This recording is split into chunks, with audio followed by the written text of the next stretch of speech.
Welcome to Heist Stories for Sleep. Tonight we journey to a place of incredible energy, a city of millions, to find a story of profound silence and patience. There will be no jumps here, no gore. Just a calm, unhurried story designed to help you unwind and drift into a peaceful rest. So find a comfortable position. Let your shoulders soften. Let the weight of the day settle and then release. Take a slow, easy breath in and a long, gentle breath out. Everything is quiet here. Everything is safe. Our story takes place in the year 2011, in the vast and sprawling city of São Paulo, Brazil. Imagine this metropolis late at night, long after the rush of the day has faded. The endless rivers of headlights have slowed to a trickle, and the city's powerful voice has lowered to a soft, constant hum. From high above, São Paulo is a galaxy of light spread across rolling hills, a soft orange and yellow glow that presses up against the low, warm clouds of a tropical night. Millions of windows are dark. Millions of people are asleep, their breaths rising and falling in a silent, shared rhythm. It is a city breathing, a living thing at rest, in a place so immense it is easy to believe that all important things happen with noise, with light, with attention. But tonight's story is about the opposite. It is about an event so quiet, so patient, and so far beneath the notice of the sleeping city that it would be months, even years, before its true scale could be understood. It is a story that unfolds not in the bright towers of glass and steel, but in the cool, dark earth far below them. So let your mind drift now. Let it float over the endless rooftops, feeling the warm, humid air. Listen to the distant, gentle hum. We are leaving the grand avenues and the bright lights behind. We are floating down, lower and lower, into the quiet heart of a residential neighborhood, where the streets are narrow and the houses sit close together, sharing their silence. Here, under the soft glow of a few streetlights, our story begins. We drift from the sprawling cityscape and settle over a single, unassuming neighborhood. The streets here are not wide boulevards, but quiet corridors lined with houses painted in faded shades of ochre, blue and soft white. The trees are old, their heavy branches reaching over walls, their leaves creating deep, soft shadows on the pavement. During the day, these streets are alive with the gentle sounds of life, the voices of children, the distant melody from a radio, the friendly call of a street vendor. But now, after midnight, a deep and comfortable hush has fallen. A single dog might bark far away and then fall silent again. The air smells of cool stone, night-blooming flowers, and the lingering scent of a recent rain on warm asphalt. Our attention comes to rest on one street in particular. It is like any other. The houses are modest, two-story structures with tiled roofs and simple iron gates. Here and there a soft light glows behind a curtain, but most are dark. The people here are families, workers, students, the ordinary beating heart of the city. They know their neighbors. They know the rhythm of the garbage truck on Tuesdays, the sound of the baker's van in the morning. They know the face of the postman and the bark of the dog 3 houses down. It is a place of routine, of comfortable, predictable patterns, a place where anything out of the ordinary would be noticed immediately. And that is why the house at the center of our story was so perfect. It was a simple rented house, no different from its neighbors. It had a small front garden, a low wall, and a wooden door that needed a fresh coat of paint. There was nothing about it to draw the eye. No strange cars came and went at odd hours. No loud noises ever came from within. To the neighbors it was just another rental, home to a small group of quiet men who were starting a small business. They were polite. They smiled and nodded if they saw you. They kept to themselves. They were, in a word, invisible. The house itself seemed to breathe with the same quiet rhythm as the street. Inside, the rooms were sparsely furnished. A simple table and a few chairs in the main room. A small television that was rarely on. A coffee maker in the kitchen that seemed to be in constant quiet use. The windows were often open to let in the breeze, and through them one could hear the gentle, familiar sounds of the neighborhood, a baby crying next door, the muffled dialogue from a neighbor's late-night television show. The house was a vessel of stillness.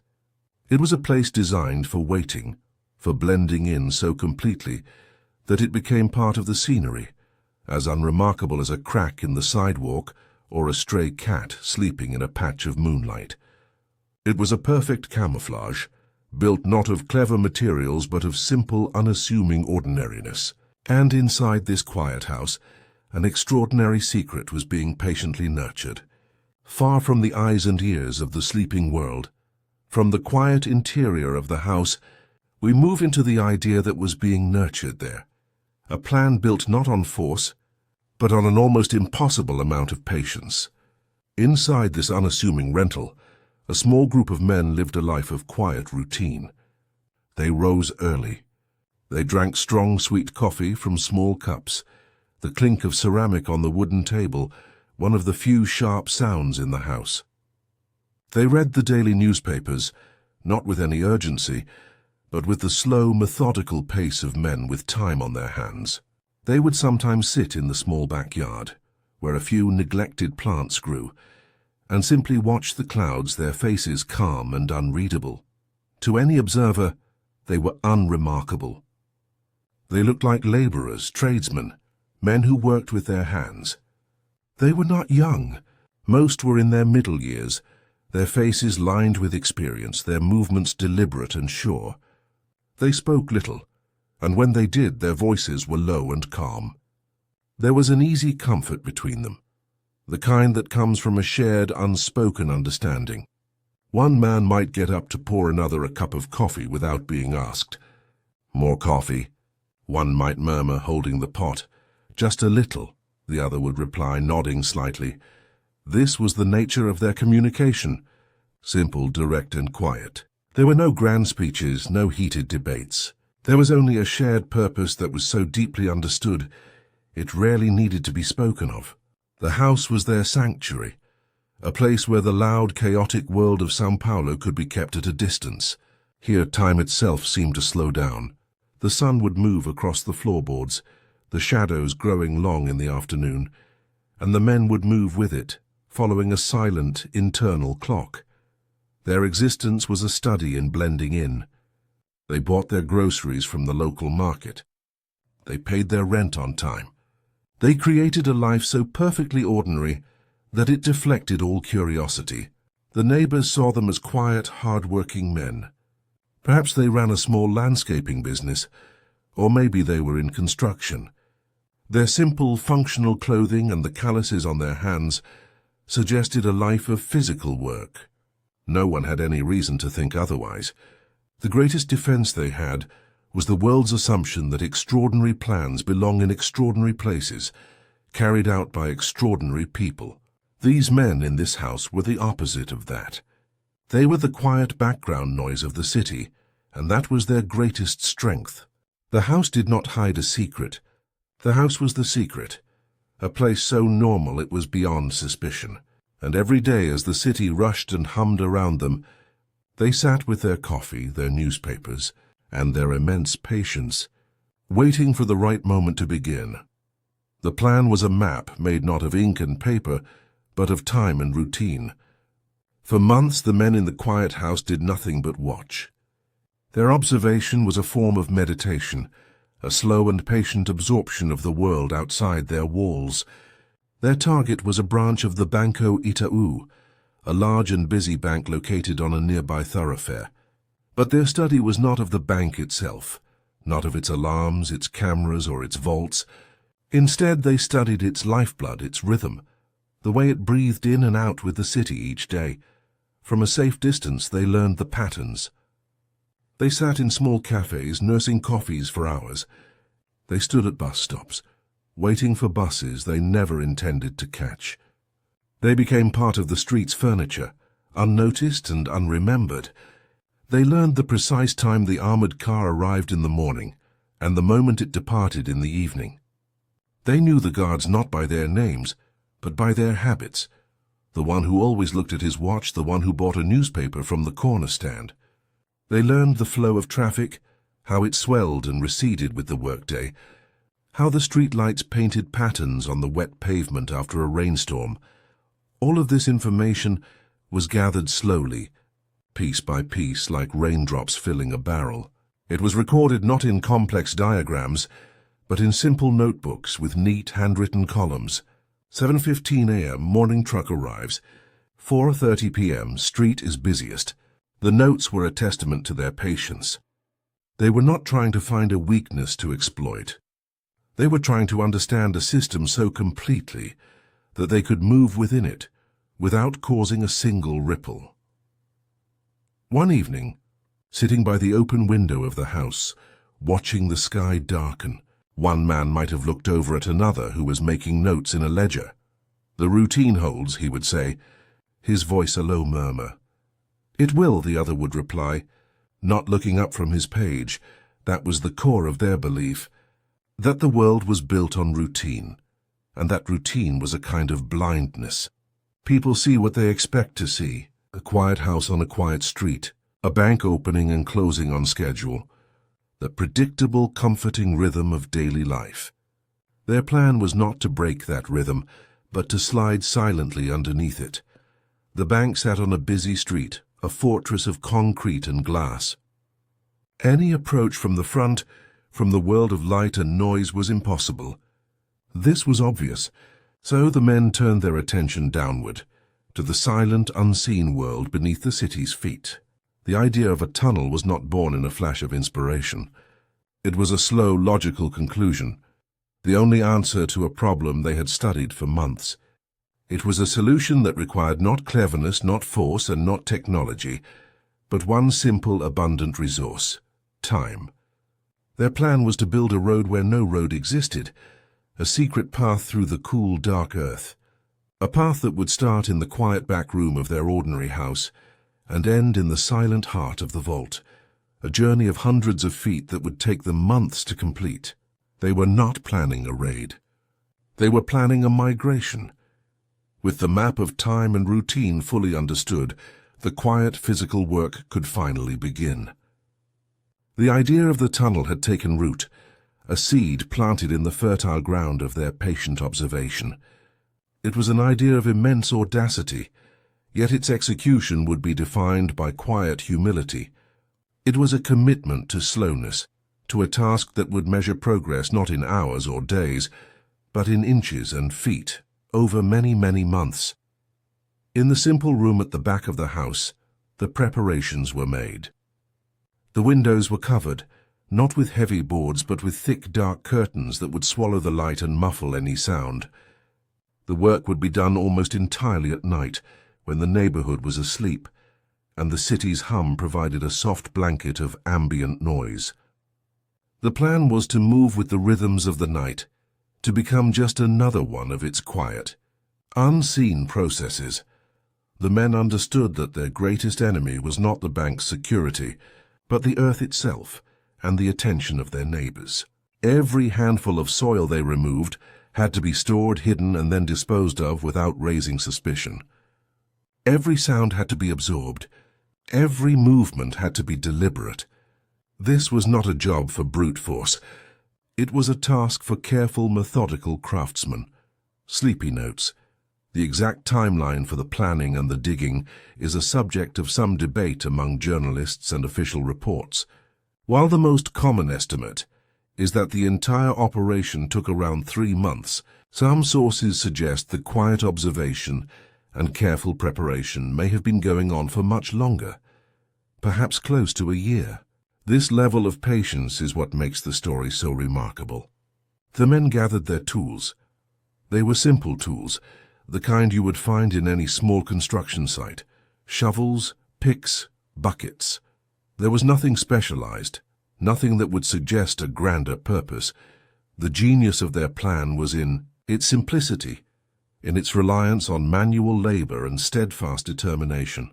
They were not trying to outsmart a system with technology. They were choosing to step outside that system entirely, to work on a level that no one would ever think to monitor. They knew the composition of the soil they would be digging through. They had studied old city maps and geological surveys. They knew where the ground was soft and where it was hard. They knew the location of water pipes and electrical conduits. Their knowledge was deep and practical.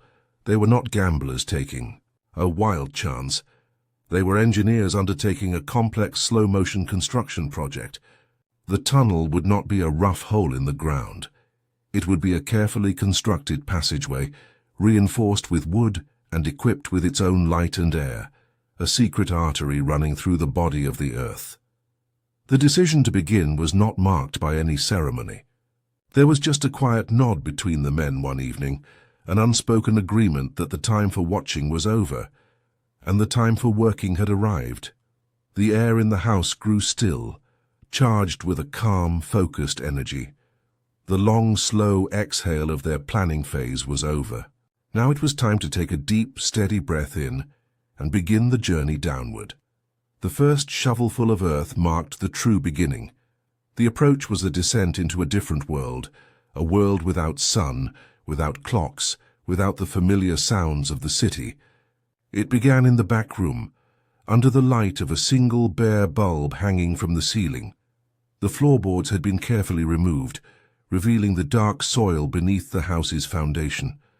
The air was cool and smelled of damp earth, a clean, ancient smell. There was no rush. The men moved with a practiced slowness, their bodies already accustomed to the rhythm of patient work. The first man lowered himself into the shallow opening, his shovel making a soft, scraping sound as it bit into the soil. Scrape, lift, empty. The sound was muffled, intimate. It was the only sound in the room, aside from the soft whisper of their breathing. The other men worked around him, taking the full buckets, passing back the empty ones in a silent, efficient chain. The work was physically demanding, but their state of mind was calm, almost meditative. Each movement was precise. There were no wasted gestures, no sudden noises. They were like monks tending to a silent garden, their focus absolute. A bead of sweat might run down a man's temple, tracing a line through the dust on his skin. He would wipe it away with the back of his hand and continue, his breathing steady, his eyes fixed on the task. One of the older men, watching from the edge of the opening, saw a younger member moving a little too quickly, his movements a bit too eager. He placed a hand gently on his shoulder. "Slowly," he said, his voice barely a whisper. "There is no rush." The younger man nodded, taking a deep breath and letting it out slowly. He understood. Speed was a liability. Haste created noise and mistakes. Their only allies were silence and time. He adjusted his grip on the bucket and moved with a new, deliberate calm. The initial hole deepened, becoming a proper shaft. They worked through the night, and as the first hints of dawn began to soften the darkness outside, they would stop. The opening in the floor would be carefully covered, the tools put away, the dirt they had excavated hidden under tarps in the backyard. When the sun rose and the neighborhood began to stir, the house on the quiet street would look exactly as it always had. The men would be sitting at the kitchen table drinking their coffee, their faces showing no sign of the long night's work. They had crossed a threshold, begun their slow, secret journey, but to the world, nothing had changed. This was their pattern, night after night. A slow, steady descent into the earth. The initial hole became a passageway, a horizontal corridor pointing toward its distant target. We now follow them into this long, silent journey underground, a journey that would test the limits of their endurance and their resolve. The work was a slow and patient craft, a sculpting of the darkness. The long silence began as the tunnel started to stretch out horizontally from the base of the shaft. This was a new phase of the work, a journey through the dense, dark earth that lay beneath the sleeping neighborhood. Life for the men became a simple, repeating cycle. By day, they were the quiet, unremarkable residents of the house on the corner. They slept, ate, and rested, recovering their strength. But as night fell, a quiet transformation took place. They would descend one by one into the hidden world they were creating. The first few weeks were about establishing a rhythm. The digging was slow and arduous. The space was tight, and the air grew heavy quickly. The lead digger would work at the face of the tunnel, loosening the soil with a small pick and shovel. Behind him, another would load the loosened earth into buckets, which were then passed back along a line of men to the shaft, hoisted up, and stored in the back room to be dealt with later. The work was methodical, relentless, and took place in an almost complete silence. The soft scrape of the shovel, the muffled thud of dirt in a bucket, the whisper of their own breathing, these were the only sounds. Time underground had a different quality. It was not measured by the sun or the moon, but by the simple, repeating tasks. Dig, fill, pass, hoist, rest, then do it all again. The darkness was absolute, broken only by the low-wattage bulbs they strung along a wire from the house. The light was weak, casting long, dancing shadows on the earthen walls, making the small space feel both intimate and infinite. In this world of their own making, the bustling city of São Paulo above them might as well have been on another planet.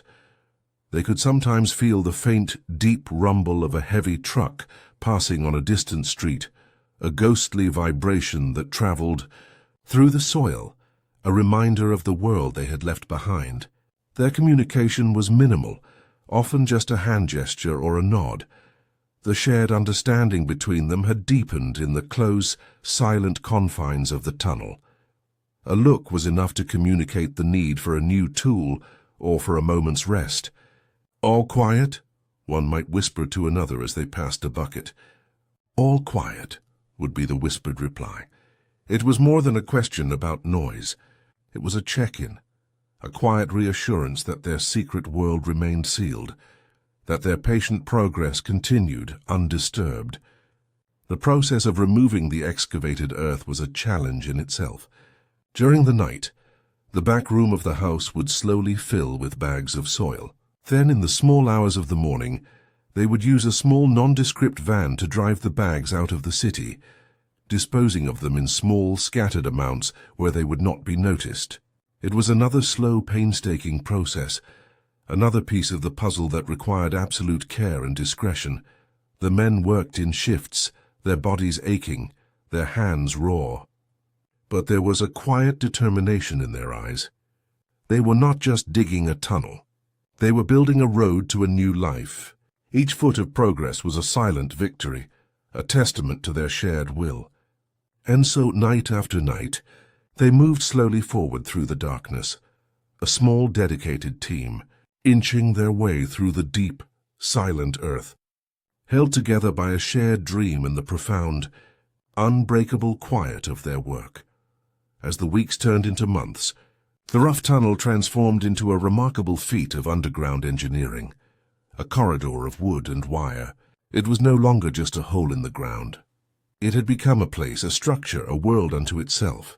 The men were not just diggers, they were builders, and their craftsmanship was evident in every detail. The tunnel, which stretched now for hundreds of feet, was about 3 feet high, just enough for a man to crawl through on his hands and knees. To prevent collapse, they had lined the walls and ceiling with wooden planks and beams, creating a sturdy, reassuring framework. It gave the tunnel the appearance of a mine shaft from an old story, a rustic hand-carved passageway through a secret landscape. The wooden beams were smooth under their fingertips, worn by their constant passage. To light their way, they had run a simple electrical cable from the house, with bare bulbs strung up every 10 feet or so.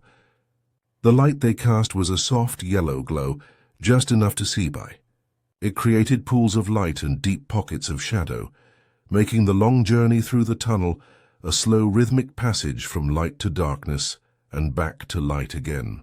The air, which could have become stale and dangerous, was kept fresh by a clever handmade ventilation system, a series of plastic pipes that also ran the length of the tunnel, connected to a quiet fan back in the house. It created a gentle, constant breeze, a soft whisper that was the tunnel's own breath. Sleepy notes. This is one of the most astonishing aspects of the story. The tunnel was not a crude, desperate hole. Reports from the investigation later noted its sophistication. It was properly shored up with wood, lit with electricity and ventilated. This suggests a level of planning and skill far beyond a simple smash-and-grab operation, pointing to a team with genuine construction or engineering experience. Life inside this wooden-ribbed corridor continued its slow, meditative rhythm. The men had grown accustomed to the close quarters, to the smell of damp earth and raw pine. They moved through the tunnel with a practiced ease, their bodies knowing every dip and turn. The journey from the house to the face of the dig, once a short crawl, was now a long and arduous trip in itself. They used small wheeled carts like mechanics' creepers to move themselves and their tools more easily along the tunnel's wooden floor. The sheer volume of earth they had removed was immense. Ton after ton of soil and rock had been painstakingly excavated by hand, bucket by bucket, and spirited away into the night. Their quiet, ordinary house had become the portal between two worlds, the sunlit world of neighborhood life and the hidden, glowing corridor that grew longer with each passing night. The men themselves seemed to exist in both worlds at once. By day, they were a part of the city's fabric. By night, they were the solitary inhabitants of their own secret creation. The progress was slow, but it was steady. They measured it with a simple string, marking off each meter with a small knot. Each new knot was a quiet celebration, a moment of shared accomplishment in the deep, muffled silence. They were not just moving forward in space. They were moving forward in time, each inch of tunnel a moment of their lives dedicated to this single extraordinary purpose. The end was still far away, a theoretical point on a hand-drawn map. But with every night's work, with every new wooden beam set in place, it felt a little closer, a little more real. The corridor of wood and wire was not just a means to an end. It had become their entire world. After months of slow, steady progress through the darkness, the sound of their work began to change. It was a subtle shift, one that only they, with their intimate knowledge of the earth, could have noticed. The soft scrape of the shovel against soil and clay was replaced by a harder, more resistant sound. A dull clink. They had reached the foundations of the bank. They had arrived.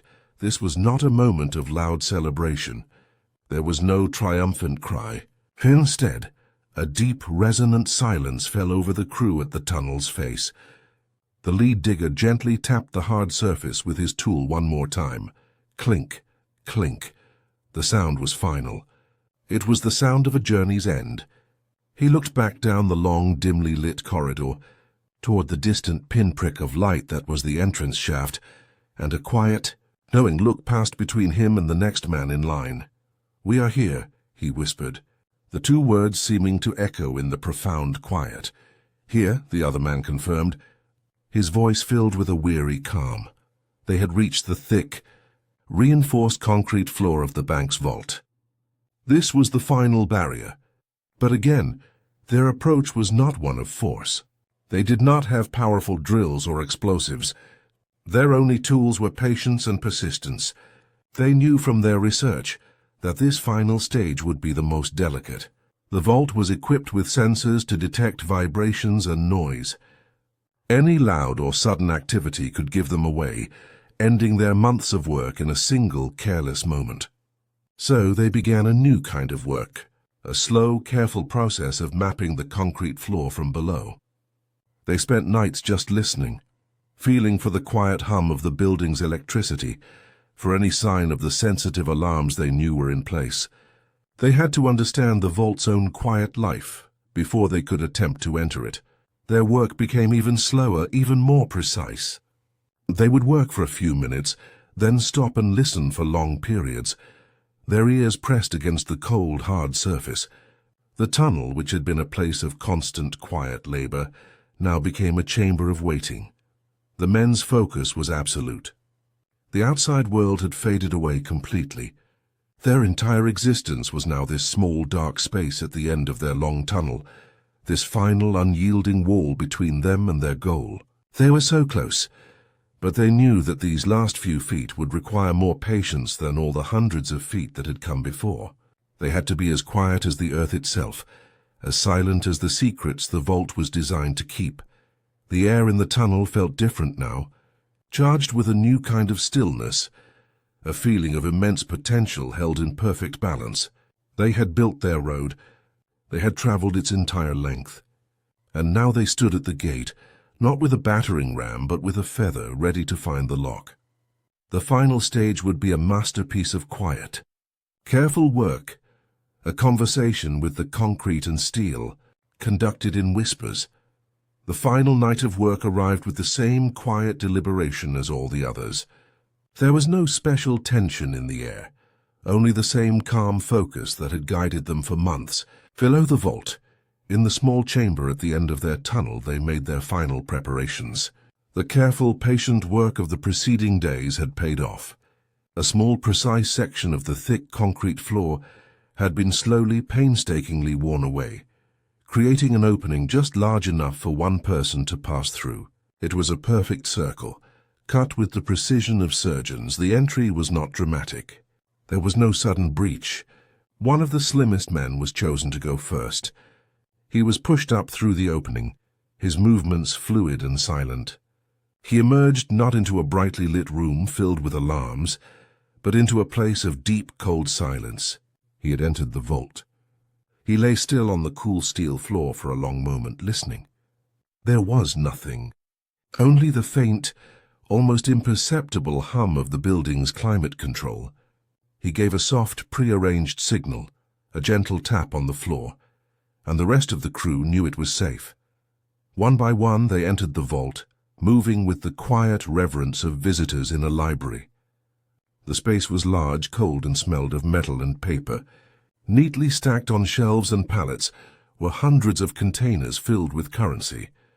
It was an extraordinary sight, a fortune gathered in one place, but the men's reaction was not one of awe or greed. It was the calm satisfaction of workers who had reached the end of a long and difficult project. Their job now was simple: to move the containers from this room back through their tunnel to the little house on the quiet street. They worked in a silent, efficient chain. Containers were passed from hand to hand, lowered carefully through the opening in the floor, and placed onto the small carts that would carry them back down the long, dark corridor. There was no rush. Each movement was economical and precise. They knew exactly how much they could carry, and they took no more. Their goal was not to empty the vault, but to execute their plan perfectly. The work took several hours. As they worked, the city above them began its slow transition from night to day. The first hint of grey light appeared in the sky. The first bird began to sing. The first delivery trucks began their rounds. São Paulo was waking up, stretching, and preparing for another busy day, completely unaware of the silent, methodical work happening in the cold, dark earth beneath its streets. As the last container was lowered into the tunnel, the men retreated one by one, leaving the vault as quietly as they had entered. The opening in the floor was their only signature, a small, perfectly round hole in an otherwise untouched room. They made the long journey back through the tunnel for the last time. Emerging into the back room of the house felt like returning from a different world. The air was warmer. The light from the single bulb seemed brighter. They loaded the containers into the waiting van. There was no celebration, no triumphant handshake, just the quiet satisfaction of a job well done. They changed out of their work clothes, washed the dirt from their hands and faces, and one by one they left the house. They did not run. They simply walked away, melting back into the morning's early crowds, becoming once again the invisible, unremarkable men they had been all along. By the time the sun was fully up, the little house was empty, the van was gone, and the street was waking up to what seemed like just another ordinary day. For several days, nothing happened. The city of São Paulo went about its business. The bank on the busy street opened and closed on schedule. Customers came and went. Guards stood at their posts. Everything was as it should be. The secret hidden beneath the vault's floor remained a secret, a pocket of silence and absence in a world of constant motion. The discovery, when it came, was not the result of a blaring alarm or a dramatic security breach. It began with a quiet question. It was a Monday morning. A senior bank manager was conducting a routine check of the vault's inventory, cross-referencing the contents with the numbers in his ledger. It was a mundane task, one he had performed countless times. He ran his finger down a column of figures. He looked at the stacks of containers. He looked back at his ledger. He paused. His finger stopped on a line. Something was not quite right. It was not a large discrepancy, but it was there, a small nagging inconsistency. He counted again slowly this time. The numbers did not match. A feeling of quiet confusion began to settle over him. He called in another employee, and together they did a full inventory. The process took hours. As they worked, the feeling of confusion grew into a quiet, cold dread. A significant number of containers were missing. Yet there was no explanation. The vault door was secure. The complex locking mechanisms had not been tampered with. The alarm system showed no record of any unauthorized entry. It was impossible. The containers could not simply have vanished. The atmosphere in the bank became one of hushed disbelief. Security officials were called in. They examined every inch of the vault. The door, the walls, the ceiling, everything was solid, secure, untouched. It was a perfect sealed room, and yet the contents were gone. It was a logical paradox, a magic trick with no magician. The officials were baffled. They stood in the center of the cold, quiet vault, their faces etched with confusion. How could something be taken from a room that had never been opened? It was only after hours of searching, of looking for clues that were not there, that one of the investigators, frustrated and tired, happened to shine his flashlight across the floor. The beam caught the edge of something, a faint, perfectly circular outline in the dust on the steel panels. He knelt, his heart beginning to beat a little faster. He ran his fingers along the edge. It was a seam. He pushed on the panel and it shifted slightly. With the help of another officer, he lifted the heavy steel plate, and there it was. A dark, perfectly round hole leading down into absolute blackness. The impossible absence suddenly had an explanation so audacious, so unbelievable, that for a moment the investigators could only stare in stunned silence. They had been looking for a broken lock, a bypassed alarm. They had been looking at the walls. They had never thought to look at the floor. They had never imagined that the threat would come not from the loud city outside, but from the silent earth below. The discovery of the hole was the beginning of a new chapter. The quiet mystery of the missing containers was replaced by the staggering reality of the tunnel. A path had been revealed. The investigators brought in powerful lights, and for the first time, the beam of a police flashlight cut through the darkness of the long corridor, illuminating the wooden beams, the electrical wires, and the ventilation pipes. One of the younger officers, peering down into the darkness, could only shake his head in disbelief. He looked at his senior partner, a veteran with decades of experience. "A tunnel?" he said, his voice full of awe. "All the way from where?" The senior officer didn't answer immediately. He was still trying to process the sheer scale of the work, the incredible patience it must have taken. He knew the neighborhood. He knew the quiet, ordinary streets that surrounded the bank. The investigation quickly led them out of the bank and into the daylight of the streets above. They followed the tunnel's direction, measuring its path until it led them to the small, unassuming house at the corner. The house was empty. The door was unlocked. Inside it was neat and tidy, but devoid of any personal belongings. It was as if its occupants had simply faded away. But in the back room the evidence was clear. The covered opening in the floor, the lingering smell of damp earth, the faint scuff marks of countless bags being dragged across the floorboards. The veteran officer stood in the empty room, looking down at the entrance to the tunnel. He imagined the men working here night after night in complete silence. He imagined the sheer back-breaking labor, the unwavering focus. This was not the work of common thieves. This was the work of artisans, of engineers. He radioed his partner. "You're not going to believe this," he said, his voice low. "It started right here, in this little house, all the way." There was a long pause on the other end of the radio. "All the way from the house?" The younger officer's voice came back, filled with the same quiet wonder. The investigators began to piece together the story. They talked to the neighbors, who could offer little information. They remembered the quiet men, the polite nods, the unremarkable van. But they had seen nothing, heard nothing. The crew's camouflage of ordinariness had been perfect. Walking the length of the tunnel was a humbling experience for the seasoned detectives.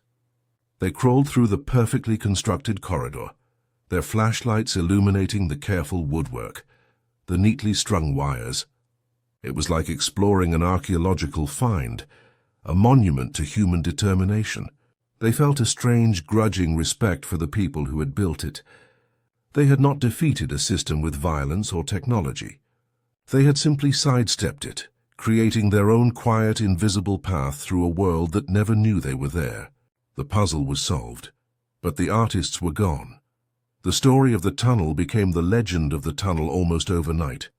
As news of the impossible heist spread, it captured the imagination of the city. It was not the amount of money taken that fascinated people, but the method, the sheer audacity, the incredible monastic patience of it. The story was told and retold in cafes, in offices, and on street corners. It became a piece of São Paulo folklore, a modern myth about a group of invisible men who had quietly and calmly walked away with a fortune. The investigation continued, but it was a frustrating, difficult task. The crew had left behind almost nothing. There were no fingerprints, no stray hairs, no clues to their identities. The house had been wiped clean. The tools they had used were ordinary.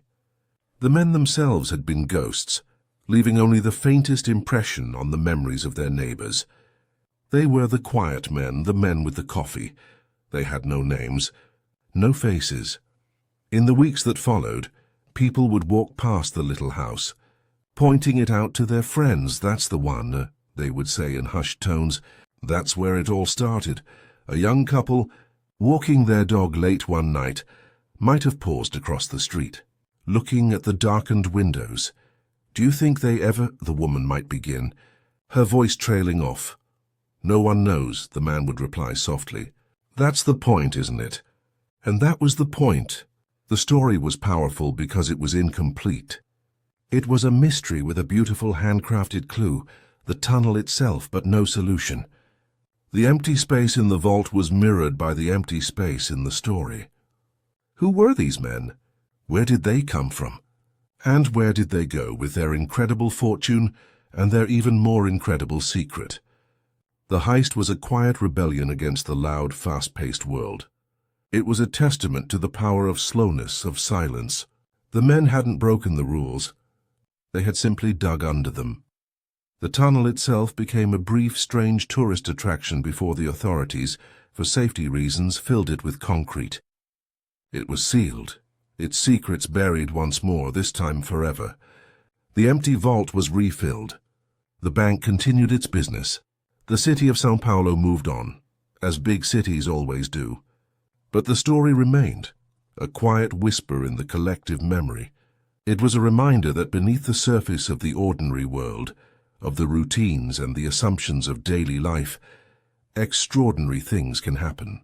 All it takes is a group of dedicated people, a simple plan, and an almost inhuman amount of patience. Years passed. The vibrant, chaotic energy of São Paulo continued to pulse, and the story of the tunnel job slowly faded from the headlines, becoming a quieter, more distant memory. The little house on the corner was rented out to a new family, its secret past buried under fresh coats of paint and the sounds of everyday life. The legend, however, endured, a quiet question mark hanging in the city's history.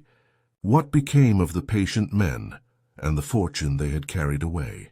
The mystery was never fully solved. The total amount of money taken could never be precisely confirmed, and most of it was never recovered. It seemed to have vanished as silently as the men who took it. The case remained open for years, A thick file of reports, diagrams, and dead ends. The perfect crime, it seemed, was the one committed by ghosts. Sleepy notes. While the legend often ends with the complete disappearance of the crew, the reality is a little more complex. Over the following months and years, a patient and sprawling police investigation did lead to several arrests. Some of the money was recovered. However, the masterminds and the full extent of the group were never definitively identified, and a large portion of the fortune was never found, leaving the core of the mystery intact. The story serves as a gentle reminder of the hidden worlds that exist just beneath our feet, and of the extraordinary power of quiet, focused work. The men who built the tunnel did not seek fame. They sought freedom. They left behind no grand statement, only an empty space and a perfectly built corridor to nowhere. Their legacy is not one of violence or chaos, but of silence, patience, and a masterful understanding of the quiet, predictable rhythms of the world. The abandoned tunnel, now filled with solid concrete, is like a fossil of their ambition, a permanent, invisible scar beneath the city. The house they lived in holds no echo of their presence. The money they took was absorbed back into the world, leaving few traces. All that truly remains is the story itself, a tale that feels less like a crime and more like a work of art, a quiet masterpiece of audacity and effort. It is a story not about what was taken, but about what was built, a testament to the idea that with enough time and enough silence, you can build a road to anywhere. And so, the quiet question remains. The story, like the tunnel, ends in silence. We can now pull back from the mystery, from the quiet streets of São Paulo, and return to the gentle quiet of the present moment. Let the details of the story begin to soften and fade, like the lights of a distant city seen through a hazy night sky. The patient men, the quiet house, the long, dark tunnel. Let them all drift away, leaving behind only a feeling of calm and a sense of quiet wonder. The city of São Paulo is still there, breathing softly in the warm, tropical night. Millions of people are dreaming, their breaths rising and falling in a steady, peaceful rhythm. The world continues its slow, gentle turn, and you are here, in your own quiet, comfortable space, safe and at peace. Thank you for listening to this calm and unhurried story. If you found it relaxing, I hope you will join us again for another heist story for sleep. You can leave a gentle comment if you wish, letting us know where in the world you are listening from tonight. But for now, there is nothing left to do, nothing to figure out, nothing to solve. The story is over. It is time to let your own mind grow quiet, to let your own breathing become slow and steady. It is time to drift into your own peaceful, well-deserved rest. Good night.